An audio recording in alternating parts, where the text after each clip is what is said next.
आज पढ़ेंगे हम लोग असहयोग आंदोलन के बाद। जब ये बात पता लगा था कि जब असहयोग आंदोलन को समाप्त करने के बाद समाप्ति में 10 मार्च 1922 को गांधी जी को क्या कर दिया गया था, जेल भेज दिया गया था। और कितने साल का सजा हुआ उन्हें, 6 साल का उनको क्या हो गया, सजा हो गया। जब 6 साल का सजा हुआ तो ये बात पता लगा किसको, सुभाष चंद्र बोस को। सुभाष चंद्र बोस को जब पता लगा तो सुभाष चंद्र बोस ने एक बात कहा, क्या कहा कि यह जो राष्ट्र है ना, दुर्भाग्य के अलावा अब कुछ यहाँ बच नहीं गया है। अब दुर्भाग्य ही भाग्य है। अगर हमें स्वतंत्रता मिलती है तो वो भी भाग से, न तो कोई लड़ाई या हिंसा से हमको नहीं मिलेगी। अब यहाँ पे उस समय बचा कौन, तो एक ही गुट बचा हुआ था, वो भी कांग्रेस दल। तो कांग्रेस दल जब गांधी जी जब जेल में गए तो कांग्रेस पर पूरा भार आया। तो उस समय कांग्रेस जब यहाँ पे गांधी जी जेल में गए तो कुछ लोग कांग्रेस में ही रहने वाला आदमी 2 गुट में बंट गए थे। कितने गुट में, 2 गुट में। कुछ लोग का मानना था कि परिवर्तनवादी होना चाहिए, परिवर्तनवादी, और कौन बन गया था, अपरिवर्तनवादी। कांग्रेस 2 गुट में बटा। कौन कौन से गुट, एक गुट कहलाया परिवर्तनवादी और दूसरा क्या कहलाया, अपरिवर्तनवादी। परिवर्तनवादी का मतलब क्या होता है, परिवर्तनवादी का मतलब ये होता है कि जो गांधी जी के नियम जो है ना, उससे स्वतंत्रता मिलने वाला नहीं है। हम लोग लड़ाई करेंगे और खून खराबी करेंगे तभी भारत का स्वतंत्रता संभव है। तो ये लोग जो थे वो परिवर्तनवादी थे। परिवर्तनवादी मतलब गांधी जी के सोच से अलग सोच वाले लोग परिवर्तनवादी में थे। तो इसमें थे कौन कौन, तो जवाहरलाल नेहरू और वो चित्तरंजन दास, ये आपको परिवर्तनवादी के प्रमुख नेता थे।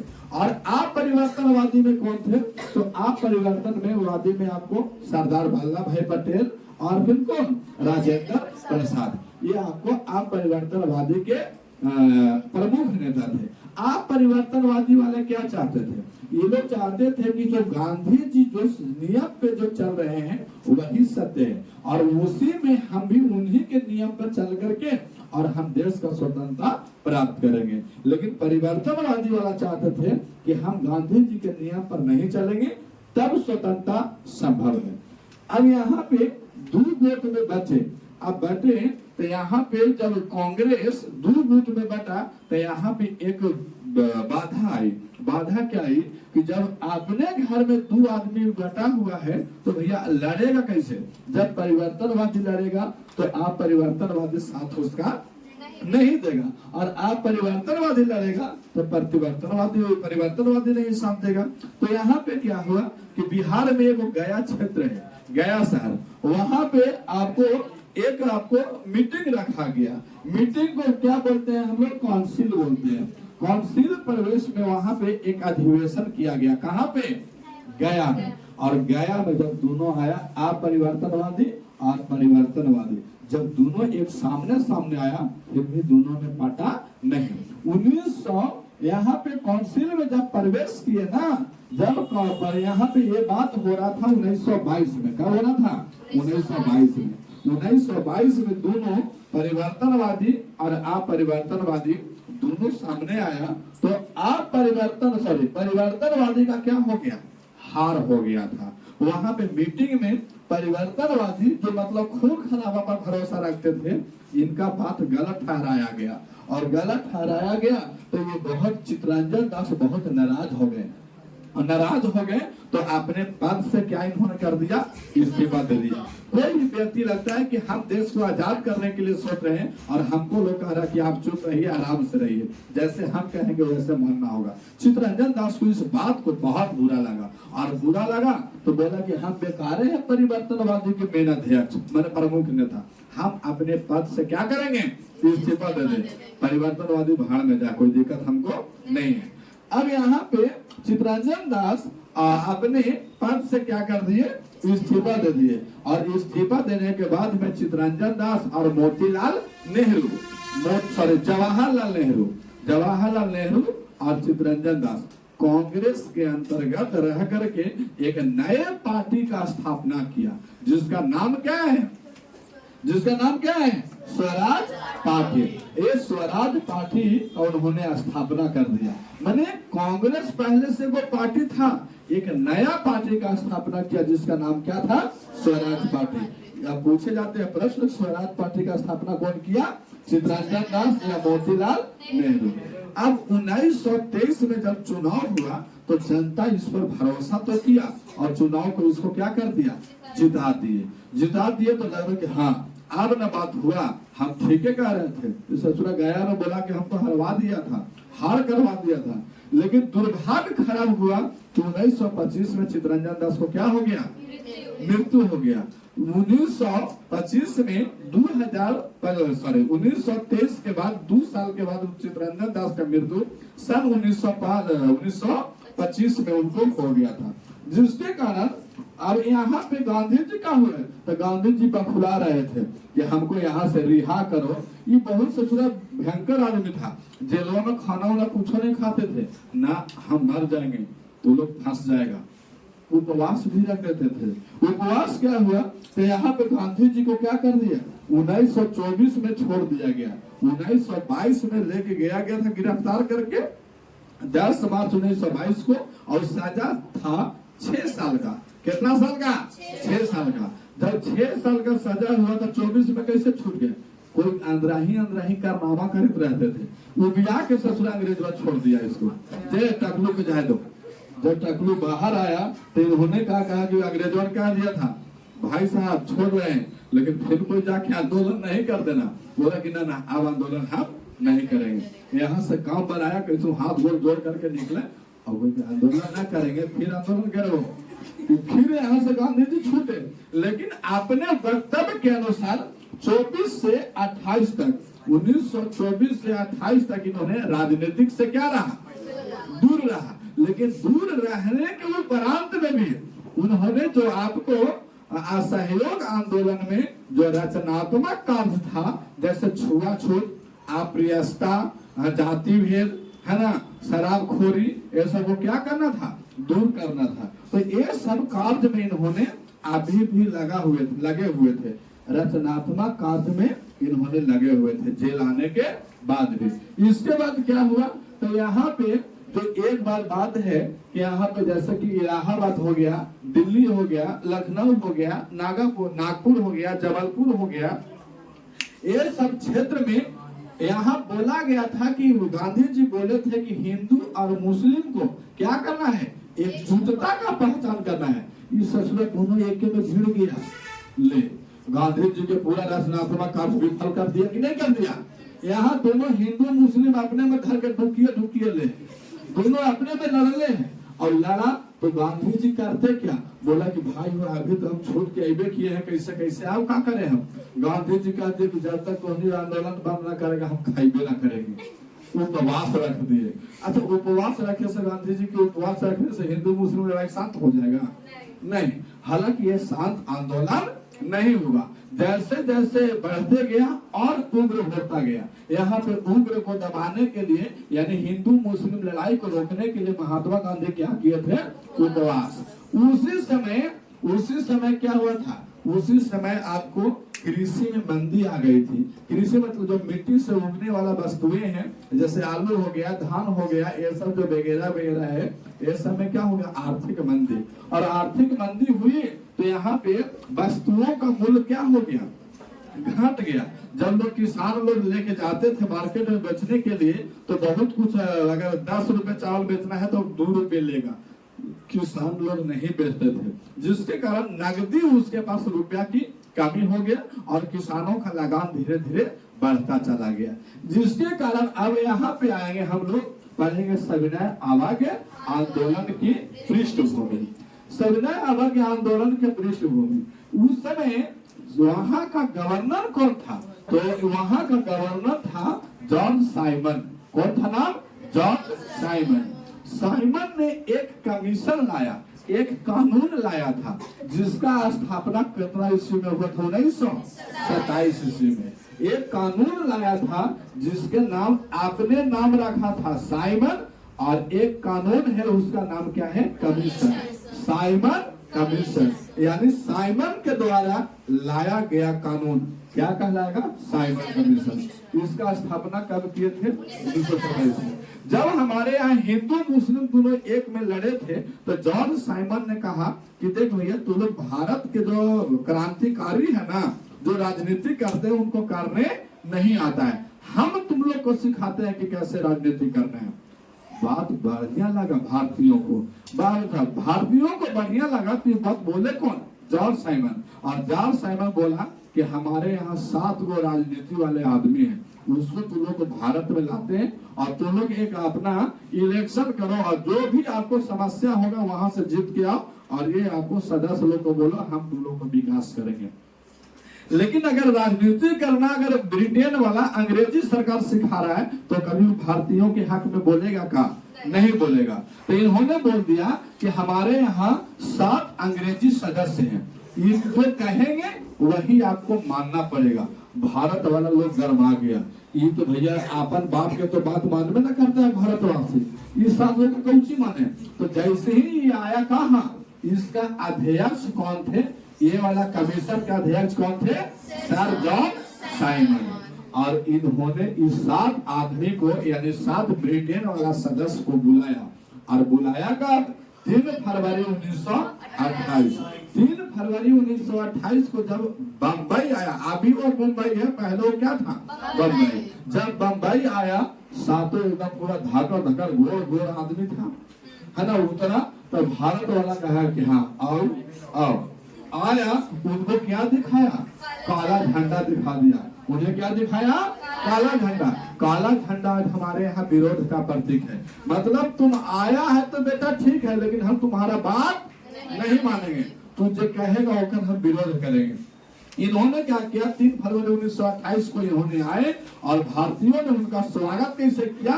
काला झंडा दिखा करके उनको क्या कर दिया? विरोध किया कि हम तुम्हारे बात से सहमत नहीं है। और इन्होंने नारा दिया, साइमन कमीशन वापस जाओ, Simon commission go back Simon, है ना, या साइमन गो बैक का नारा दिया इन्होंने। कौन दिया था? भारतीयों ने। यहाँ पे एक जुलूस निकाला गया और इस 7 के देख के ससुरा भड़क गया भारतीय वाला, कह दिया साइमन कमीशन वापस जाओ, है ना, साइमन कमीशन वापस जाओ का नारा इन्होंने दे दिया। उसी समय इन लोग को लग रहा है ना कि 7 लोग खदेड़ दिए ना तो हमको स्वतंत्रता प्राप्ति हो गई। और लाहौर में इसका पूरा प्रदर्शन किया गया। लाहौर एक जगह पंजाब के अंतर्गत में, वहां लाहौर में उसका खूब प्रदर्शन। लग रहा कि गांधी जी स्वतंत्रता दे दिए थे। इस पूरा आगलगे भी किया रहता था। वहां जाकर के प्रदर्शन करने लगा। प्रदर्शन करा तो वहां पे आया पुलिस अंग्रेजों का और वहां क्या कर दिया? लाठी चला दिया। लाठी चलाया तो ओकरा में एगो व्यक्ति थे लाला लाजपत राय। लाला लाजपत राय थे। हालांकि इनको दिमाग होना चाहिए था। अभी तो खाली हम साइमन को इस 7 को भगाए हैं, है ना, वो भागा कि ना भागा कोई गारंटी नहीं है। अब साइमन कमीशन वापस जाओ। किसको नारा था? Simon commission. जो कमीशन चला रहा है वो हमको कमीशन नहीं चाहिए, तो अपने घर में रखो, इसलिए तुम इसको वापस ले जाओ, हम तुम्हारे कमीशन से संतुष्ट नहीं है। इन लोग को लगा कि आजादी मिल गया, अंग्रेज सब भाग गया। लाला लाजपत राय वही भीड़ में थे लाहौर में, और लाहौर में पूरा प्रदर्शन किया गया, पूरा नाराबाजी किया गया। और नाराबाजी किया गया तो वहां पुलिस लाठियां चलाई, गोली बंदूक चलाया। ओकरे में उपस्थित थे लाला लाजपत राय। लाला लाजपत राय थे, ये बेचारा घायल हो गया। 2-4 दिन हाय बाप हाय भैया किए, इनको क्या हो गया? मृत्यु। राम नाम कहानी इनका आउट हो गया। बेचारा स्वतंत्रता में तो लड़े लेकिन उसका फल देख नहीं पाए। अब इनका मृत्यु हुआ तब क्या हुआ? जब वहां पे जब मृत्यु हुआ तो उस समय फिर आपका साइमन कमीशन ये वापस चला गया। तो इनका अध्यक्ष फिर कौन बनेगा? Lord Irwin. नया सरकार आया लॉर्ड इरविन का। जब लॉर्ड इरविन को पता लगा कि साइमन कमीशन ये लोग मानने को तैयार नहीं है और यहाँ पे प्रदर्शन किए जा रहे थे कहाँ? लाहौर में। जो आपको भारत के प्रमुख नेता लाला लाजपत राय को यहाँ पे मार दिया गया, इनका मृत्यु हुआ। तो जब को फिर दूसरा सरकार किसका बना, लॉर्ड इरविन का। लॉर्ड इरविन ने कहा इस बात को कि भैया देखिए, आप हमको साइमन कमीशन को मत मानिए, वो बात ठीक है, लेकिन तुम लोग क्या करो कि ऐसे प्रदर्शन कब तक करते रहोगे, कब तक खून खराबी करते रहोगे। इन्होंने बोला कि तुम पहले अपने भारतीय अपने संतुष्ट हो जाओ और एक नए संविधान बनाओ। नए संविधान में यदि भारत तुम नया संविधान बना के लाओ और यदि उस संविधान के अकॉर्डिंग अगर भारत के प्रत्येक जनता संतुष्ट है तो वो हम भी संतुष्ट रहेंगे और उसको हम क्या करेंगे, स्वीकृत कर लेंगे। इन्होंने कहा, उस समय थे मोतीलाल नेहरू। कौन थे? मोतीलाल नेहरू। मोतीलाल नेहरू की अध्यक्षता में 1928 ईस्वी में 8 सदस्यीय समिति का गठन किया गया। कितना सदस्य? 8 सदस्य। और उन्होंने क्या किया, उन्होंने जब यह बात पता लगा मोतीलाल नेहरू को तो इस बात को स्वीकारा, और बात को स्वीकारा तो मोतीलाल नेहरू ने उस अध्यक्ष बनाया गया और 1928 ईस्वी में 8 सदस्यीय समिति का क्या कर लिया गया, गठन। और गठन कर लिया तो चलिए अभी यहाँ इसके बाद हम दूसरे स्लाइड में देखते हैं कि गठन के बाद फिर कौन सा काम हुआ। जब तक अगर आपको इसको उतारना है तो उतारिए। आइए देखता हूँ, यहाँ पे मोतीलाल नेहरू को क्या किया गया, अध्यक्ष बनाया गया। मोतीलाल नेहरू को अध्यक्ष बनाया तो इन्होंने क्या किया, 8 सदस्यीय समिति का गठन, और गठन करके इन्होंने क्या कहते 1928 में एक बहुत बड़ा रिपोर्ट बनाया। क्या बनाया?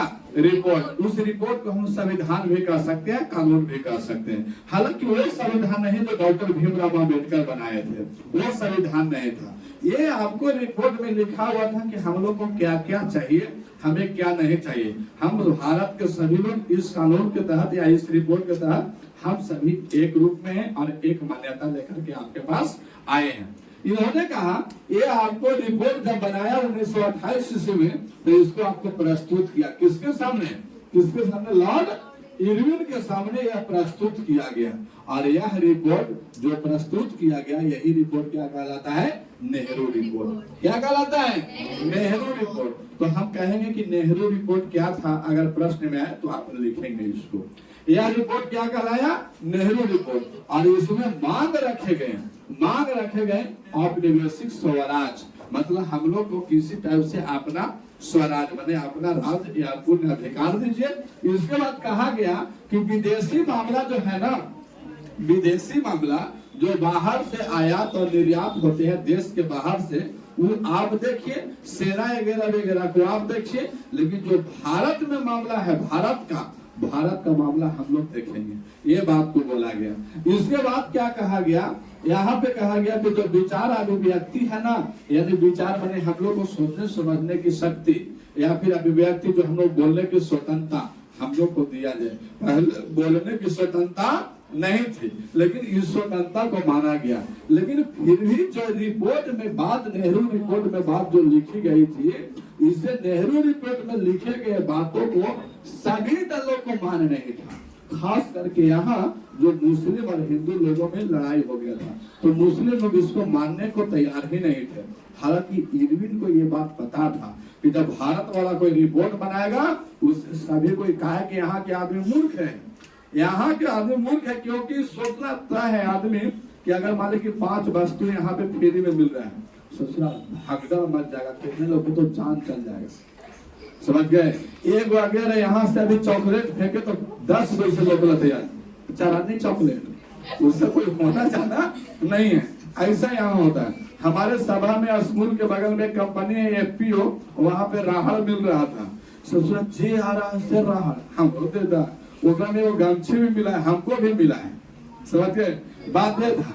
तो यहाँ पे आपको, यहाँ मुसलमान हो गया, कांग्रेस हो गया, ये सब क्या हो गए? अलग अलग। यहाँ पे फिर से 1929 में लाहौर अधिवेशन बुलाए गए। क्या बुलाया गए? लाहौर अधिवेशन। और इसका अध्यक्ष आपकी किसको बनाया गया? जवाहरलाल नेहरू को। जब जवाहरलाल नेहरू को ये आपको अध्यक्ष बनाया गया तो इन्होंने कहा कि भैया तुम देखो, हमको यदि कुछ मांगना है किसी से तो पूरा काहे ना मांगे, अधूरा काहे मांगेंगे? 4-5 गो चीज काहे मांगेंगे? देना है तो संपूर्ण दो, मैंने पूरा दो। गांधी आपको जवाहरलाल नेहरू यही बतिया को समझा रहे थे। लेकिन जब खुद यहाँ पे 1929 में लाहौर अधिवेशन का अध्यक्ष किसको बनाया गया था? जवाहरलाल नेहरू को। तो ये बात मोतीलाल नेहरू को कह रहे थे कि भैया आप रिपोर्ट तो बनाए, लेकिन 4-5 गो चीज को मांगे, इसीलिए जनता पर खुला गया। मांगना है तो पूरा मांगो। तो इन्होंने क्या कर दिया? पूर्ण स्वराज। क्या मांगना है? पूर्ण स्वराज। जवाहरलाल नेहरू ने लॉर्ड इरविन से पूर्ण स्वराज का क्या किया? मांग किया, है ना। तो कांग्रेस का भी क्या हुआ? इसमें स्वीकार हुआ कि लगता है जवाहरलाल नेहरू आप भला काम कर रहे हैं। जितना भी जनता था, दलित थे, महादलित थे, मुस्लिम थे, हिंदू थे, जितना भी थे, सब इसका क्या किया? सपोर्ट किया। किसको? जवाहरलाल नेहरू को। जब ये बात पता लगा जवाहरलाल नेहरू को कि जनता हमें सपोर्ट कर रही है, तो इन्होंने पूर्ण स्वराज का मांग किया। और पूर्ण स्वराज का मांग करने के बाद 31 दिसंबर 1929 ईस्वी को 31 दिसंबर 1929 ईस्वी को इन्होंने कहा रावी नदी के तट पर मध्यरात्रि में, मध्यरात्रि का मतलब क्या? 12 और 12:30 बज रहा होगा। रावी नदी के तट पर इन्होंने क्या कर दिया? पहली बार तिरंगा झंडा फहराया था। पहली बार तिरंगा झंडा क्या फहराया गया था? 31 दिसंबर 1929 को मध्यरात्रि में रावी नदी के किनारे यानी तट पर पहली बार क्या फहराया गया? झंडा फहराया गया। इसके बाद आई डेट 26 जनवरी 1930। इस दिन बोला गया कि हम लोग स्वतंत्रता दिवस मनाएंगे। तो 26 जनवरी 1930 को क्या मनाया गया? स्वतंत्रता दिवस। लेकिन अभी हम लोग स्वतंत्रता दिवस का मनाते हैं 15 अगस्त। 15 अगस्त 1947 को हम लोग पूर्ण रूप से आजाद हो गए थे अंग्रेजों के चंगुल से। इसीलिए हम लोग अब 15 अगस्त को स्वतंत्रता दिवस और 26 जनवरी को गणतंत्र दिवस। तब यहाँ पे गणतंत्र दिवस 26 जनवरी को इसीलिए कि यहाँ हम लोग को पूर्ण स्वतंत्रता नहीं मिला था, इसीलिए 26 जनवरी को लागू हुआ था, मैंने मनाया गया था स्वतंत्रता दिवस, लेकिन स्वतंत्रता मिली नहीं थी। इसीलिए 26 जनवरी को क्या मनाए थे? गणतंत्र दिवस मनाते हैं। और अब हम लोग को जब बाद में 1947 से 15 अगस्त के दिन स्वतंत्रता मिली थी, इसीलिए 15 अगस्त को क्या मनाते हैं? स्वतंत्रता दिवस। अब यहाँ पे क्या हुआ? इन्होंने जब आपको स्वतंत्रता दिवस मनाने लगे तो यहाँ पे नारा दिया गया था। एक नारा था, वह नारा क्या था? ब्रिटिश सत्ता के सामने अब अधिक झुकना मनुष्य और ईश्वर दोनों के क्या है? विरुद्ध अपराध है ना। स्वतंत्रता के लिए अगर हम ब्रिटिश के सामने यानी अंग्रेजों के सामने झुकते हैं और अधिक झुकते हैं, तो यह मनुष्य के लिए क्या? ईश्वर के भी विरुद्ध होगा। ये हम अब स्वतंत्रता के लिए अंग्रेजों के सामने नहीं झुकेंगे। तब यहाँ पे क्या हुआ कि जब इन लोग को बात पता लगा तो इन्होंने क्या कर दिया? यहाँ पे सविनय अवज्ञा आंदोलन। जब यहाँ पे जब पता जवाहरलाल नेहरू जब ये बात को इतना तक पहुंचा दिए तो लोग गांधी जी को खोजने लगे। गांधी जी कहाँ है? गांधी जी वहां डरिया रहे थे। कहाँ? साबरमती में हमारे घर गए थे ना, है ना, साबरमती गुजरात में। अब गांधी जी को बात पता लगा कि लोग क्या कर दिया? झंडा उंडा सब फहरा दिया है। तो गांधी जी के ला गांधी जी बोला कि हाँ अब बात फाइनल होगा, हम लोग चलाएंगे सविनय अवज्ञा आंदोलन। सविनय, विनय माने विनती करके, स माने हाँ करना भी है और विनती करना है, और अवज्ञा माने जो उसके द्वारा जो कानून चल रहा है उसको हमको अवहेलना करना है, अवज्ञा करना है। तो उसी का नाम क्या है? सविनय अवज्ञा आंदोलन। इन्होंने कहा कि जितना अंग्रेजों द्वारा कानून बनाया गया है उसको हम एकाएक के पहली बार विरोध करेंगे। दुनिया को हमारा साथ की जरूरत है। इन्होंने कहा एकागो को टारगेट करते हैं और एकागो को टारगेट किया। तो गांधी जी को पहले कहाँ पहुंचा फोकस?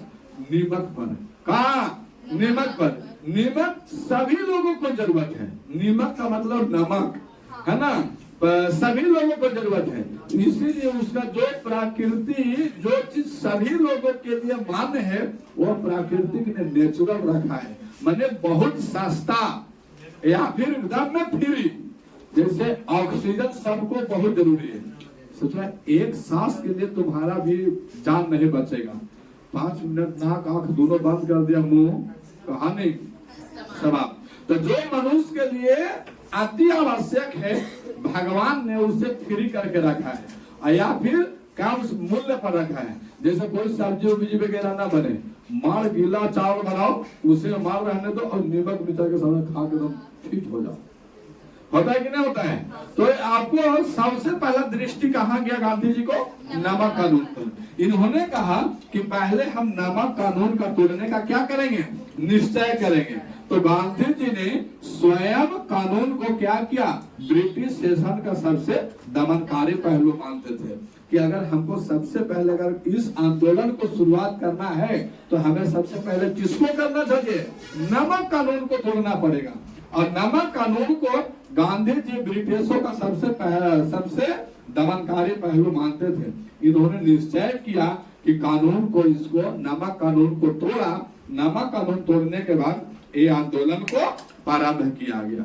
तो कल हम लोग पढ़ेंगे, इसका पूरा डिटेल पढ़ेंगे। कल हम लोग क्या पढ़ने वाले हैं? सविनय अवज्ञा आंदोलन में दांडी यात्रा। क्या पढ़ेंगे? दांडी यात्रा पढ़ लेंगे।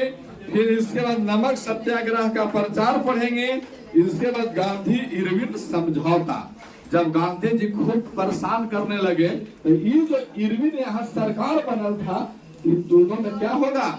समझौता। आइए समझौता कीजिए, और समझौता कीजिए तो हम अपने आप को आपसे अपना बात मनवा कर रहेंगे। आज के क्लास यहीं पे समाप्त। कीर्ति सेवा बलिराम चंद्र की जय हिंद, जय भारत।